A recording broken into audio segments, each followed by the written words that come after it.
బూతు అని ఎప్పుడంటారంటే, ఎదుటి వ్యక్తిని అవమానించినప్పుడు. దెంగుతాను ఆడాలంటే అది బూతయితది. తప్పయితది. శృంగారం తప్పయిద్ది. అది రేప్ లాంటిదనమాట. ఎదుటి వాళ్ళని అవమానించకూడదు. అలాగే మనం గర్వపడకూడదు. అహంకారము, గర్వం పడకూడదు. అలాగే ఎదుటి వ్యక్తిని రెచ్చగొట్టకూడదు. శృంగారంలో లైంగికంగా వాళ్ళని రెచ్చగొట్టకూడదు. ఉద్రేకపరచకూడదు. మనము ఉద్రేకంతో వాళ్ళను ఆహ్, ఉద్రేకపరచకూడదు. మనం ఉద్రేకం పొందకూడదు వాళ్ళని చూసి. వాళ్ళను ఉద్రేకపరచకూడదు. ఎదుటి వాళ్ళను తిట్టకూడదు. దెంగుతా ఇంతా అని అవమానించకూడదు. ఈ 3 లేకపోతే ఆ నగ్నత్వం అనేది రెచ్చగొట్టినట్టు ఉండదు కాబట్టి అది శృంగారం అవుతుంది తప్ప బూతు కాదు. సెక్స్ అవుతుంది. సెక్స్ కాదు. శృంగారం అవుతుంది. అది అందం అవుతుంది. ఆ నగ్నత్వం. అందుకే మనసు నగ్నంగా చూపిస్తారు చూసినావా? అట్లా అనమాట.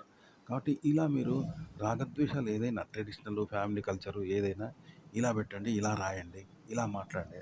లేదా పచ్చి బూతులు పచ్చి బూతుల నుండే శృంగారం అంటే ఎక్కడ బూతులు, హింస, క్రూరత్వము వీటి నుండే సెక్స్ వస్తుంది, ఉద్రేకం వస్తుంది, ఉద్రేకపరచడం వస్తుంది, కామం వస్తుంది, కామించడం వస్తుంది. ఇట్నే ఉంటుంది కామం అనేది. ఇట్లా క్రూరమైనది. కామ, క్రోధ, మదం, ఆశ్చర్యాలు అంటారు చూసినావా? ఆకేవకు చెందింది సెక్స్. కానీ దాని అందంగా ఎప్పుడైతే శృంగారం ఎప్పుడైతే అంతే చెప్పాను కదా, ఎదుటి వారిని అవమానించినప్పుడు అందులో క్రూరత్వము, హింస లేనప్పుడు, మదము లేకుండా, తను ఉద్రేకపడకుండా, ఎదుటివారిని ఉద్రేకపరచకుండా నగ్నంగా చూపిస్తారు. అందులో ఏముంటది? నవ్వు ఉంటుంది, ప్రశాంతత ఉంటుంది, అందం ఉంటుంది. అంతే అన్నమాట. పసిపిల్లల్లో ఉన్నటువంటి అమాయకత్వం ఉంటుంది. పిల్లలు దేవుడు అంటారు కదా! అంత చక్కగా ఆ నగ్నత్వం ఉంటుందన్నమాట. అలా నగ్నత్వాన్ని చూపెడతారన్నమాట. స్త్రీలు చక్కగా వాళ్ళ నగ్నత్వాన్ని ఒలకబోస్తూ ఉంటారన్నమాట.